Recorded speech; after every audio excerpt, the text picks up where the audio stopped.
they'll mess up your plans for you, eh? Lifestyle. They'll mess you up.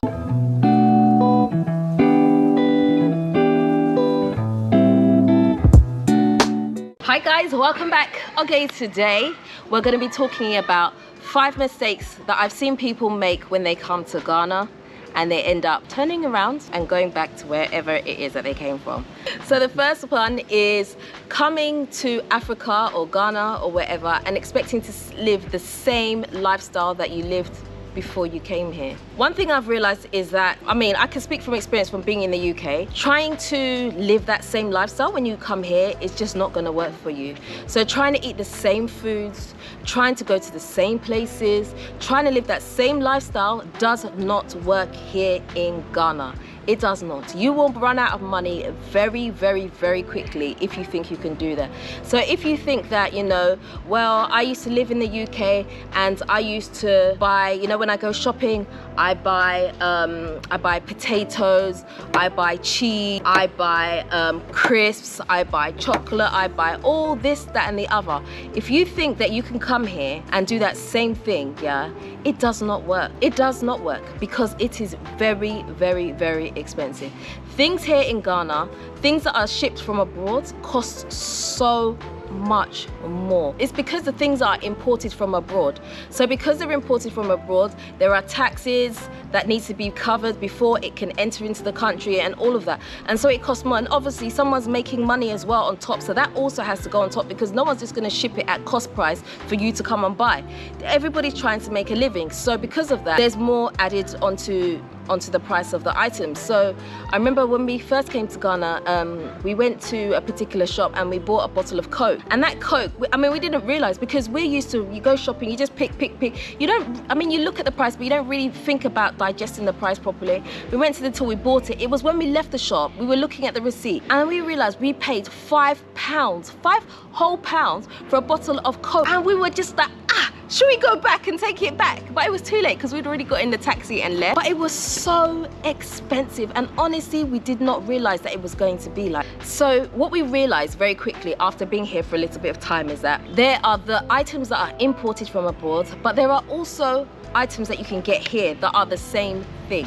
So you can buy Coke that has come, someone's put on a ship or in an aeroplane and brought it here for you, and there's ones that are made in Africa somewhere else. So what I've noticed is that a lot of the food produce and stuff like that is also being made in Nigeria, and so if you can get hold of those ones, they're actually cheaper. And also, we have a Coca-Cola factory here as well. If you're buying things like Coke, we have a Coca-Cola factory, right? Yeah, that's why it's called Coca-Cola. Yeah, roundabout the Coca, exactly. Yeah. So they manufacture drinks as well here. There is a slight difference in taste. What I've noticed is that, especially when it comes to fizzy drinks, the fizzy drinks from abroad are very, very fizzy. Like they are really, really fizzy. But I personally find that the drinks coming from Ghana, I feel like they're a bit sweeter. They're not as fizzy, but I feel like there's a lot more sugar in it. I don't know. You might disagree with me, but I personally feel like they taste a bit sweeter here. Yeah, so there are slight differences. So sometimes you can get alternatives to certain things which will be cheaper.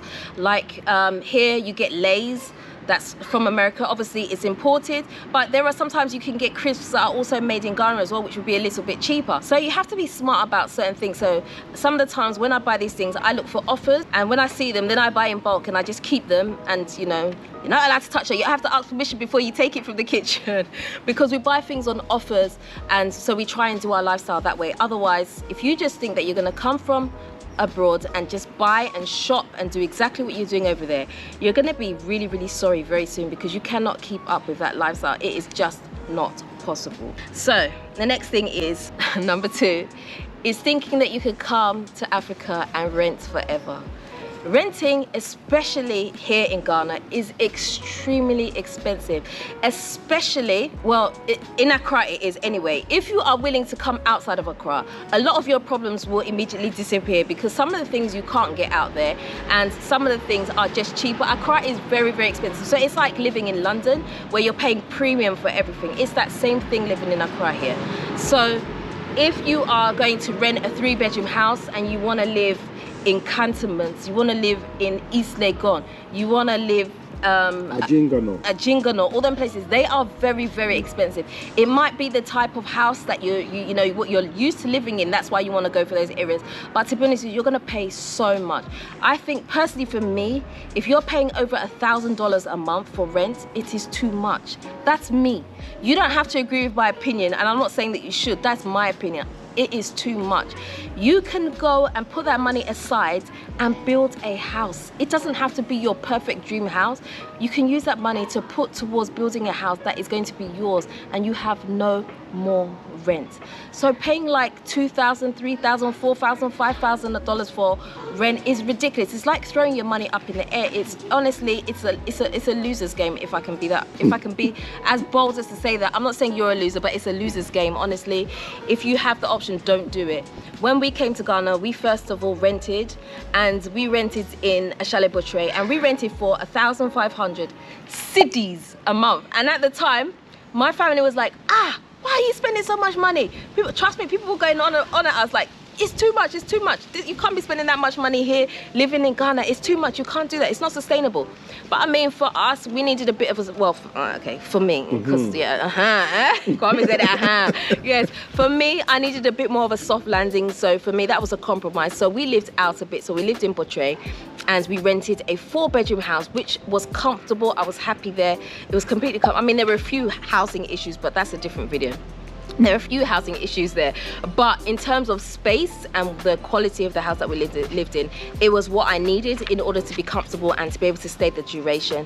I mean, if I had come to Ghana and stayed in like a 1-bedroom, outside toilets, that kind of thing, for me, I probably would not have been able to last here. I needed a bit of a soft cushion. So don't get me wrong, if you're coming to Ghana and you need a soft cushion, get yourself a soft cushion, but don't get yourself a soft cushion that's gonna put you in financial risk. It's just not sustainable, and it's not worth it, because trust me, if you're renting for 2 years and you put a down payment for 2 years, those 2 years will come and go. They don't last forever, and you're gonna need to rent again. And I've seen so many people have to leave Ghana for that very reason. There is going to be a time, and mark my words, as they say, mark my words on the wall, there's going to be a time where you're gonna have to be you're gonna be forced to make a decision. You either have to go out further and rent, or you're gonna have to seriously consider buying land and building something for yourself if you are here in Ghana for the long term. And if you want something sustainable for yourself, renting in dollars is not the one. It's not sustainable. You need something more stable that's going to last you. And you might have to be uncomfortable for a period, but you can eventually get there. You have to think about that earlier rather than later, because everyone hits that dilemma. Trust me. Yeah. Honestly, everyone hits that brick road at one point. Renting is not sustainable. Even a lot of Ghanaians, they don't like to rent. Renting for a time is okay, but it's not sustainable. A lot of Ghanaians, even if they rent a house, trust me, they are building somewhere else. They have a house somewhere else that they're building. Whether they're building one block at a time, they are still building. Like, renting is not their long-term game. They have a game. It may take them 10 years, 20 years or whatever, but they have that plan at the back of their mind. So don't be deceived and come here and think everybody is renting and that's how they live. That cannot work. You know, the renting only works for expats. Yeah. That's the package. So yeah, that's very true. And that also leads me on to my next point. Another mistake that I've seen people make is thinking that expats and diaspora or repats are the same. They are not the same. They are two very different people. Okay, you need to really understand that. When we first came to Ghana, you know, we were trying to like establish friendships, and we made friends with a lot of people that were expats, and you kind of like try and keep up with what they're doing, and they're going out and they're having fun, they're eating here, they're eating there, and you try and do that and you're like, Charlie, the money didn't finish, or you get confused like, what happened? That's the Joneses. And if you follow these people, who are expats, I'm not saying there's anything wrong with expats, but if you follow them, they'll mess up your plans for you, lifestyle. They'll mess you up, honestly. Because seriously, they do a lot of stuff that is fun, but it's more like holiday mode rather than actual living modes. It's not sustainable for the repat that's come here to live and to plant down roots. No. We have different agendas. A lot of expats come to do what they need to do, and then they get their money and then they take it back with them. That's not what a lot of us repats are here for. A lot of us repats, we want to come, we want to make the place better, we want to establish ourselves, we want to establish our families and stuff like that. So we have different mindsets. So please just be mindful of that, because you don't want your money to finish and you think, I can't stay here anymore, I have to go back. So that's just something that you have to kind of like be careful of. So don't assume that everybody is the same as you. You kind of like, I'm not saying don't be friends with them, please hear me out. I'm not saying don't be friends or anything like that. There's absolutely no hate. It literally is just about being focused on what is right for you and being able to stay the game and keep your focus, basically. That's what I'm trying to say. Another thing is thinking that Ghana is cheap. Oh my gosh. Guys, please, Ghana is cheap, but it depends on what you are talking about. It is not cheap in terms of housing. It is not cheap in terms of getting a car and driving around. It is not cheap. But if you're talking about buying local food, buying yam to eat, eating gari, eating banku, all of those things, yes, that is cheap. That is easy to do. But in terms of lifestyle and certain things, it is not cheap. Please do not be deceived. It is not like that. Ghana does not have a credit system. In the UK, where I was born and where I lived most of my life, for everything we have credit. We don't own hardly anything. The car that you're driving, unless you bought it second-hand, cheap second-hand, is probably leased or you have something. Your home is mortgaged. You don't have hardly anything that you own for yourself. Some people, even TV is on hire. They're paying for it every month. Please don't let that lifestyle there deceive you, because when you come here, right, if you want a TV, you better have all the money, because no one's going to give you credit. I mean, there are a few shops that will give you layaway, but you ain't picking up that TV until you finish paying. It ain't like that here, okay? You must finish paying before you can take it. You can't go in there, say, oh, I'm gonna sign this and walk away with the TV and go and watch it that same day. It's not like that. You have to finish paying. Credit facility here is not here. So please don't think that. It'll kill you. Yeah, it will. The interest, the interest here is just, it's like double figures. You can't. double figures. It will pain you. You have paid double for the thing that you wanted to purchase. You can't. So you have to be really, really careful. Ghana is not cheap. It is not cheap. There are things that you can do to have a really good lifestyle. You can go to the beach. All you need is your transport to get there, and then, you know, some small snacks or things like that. So those kind of things, if you want to do that, yes. But if you want to go and stay in Kempinski Hotel, you want to go and stay in Movenpick Hotel, it is not cheap. They quote you in dollar, American dollar. It is not in cedis. When you go and ask for the price, it is not in cedis. So don't be deceived by seeing pictures on Instagram and thinking that, oh, I can go there, I can do this, I can do this. I mean, you can do those things once in a while, and those things are all good, but that is not a sustainable lifestyle. Ghana is not cheap. Please believe me on that. Ghana is not cheap. Even if you're building is not cheap. There's nothing here like cheap. So please don't get it twisted, okay? I don't want you guys to mess up your finance. And that also leads me on to my last point, which is people thinking, I mean, I do it, but people thinking that you can come to Ghana and use YouTube as your source of income, okay? So please don't make that mistake. It works for some people. YouTube is not for everybody. First of all, there are mistakes that people make with YouTube. YouTube, if you don't look at YouTube as a business, you will fail straight away.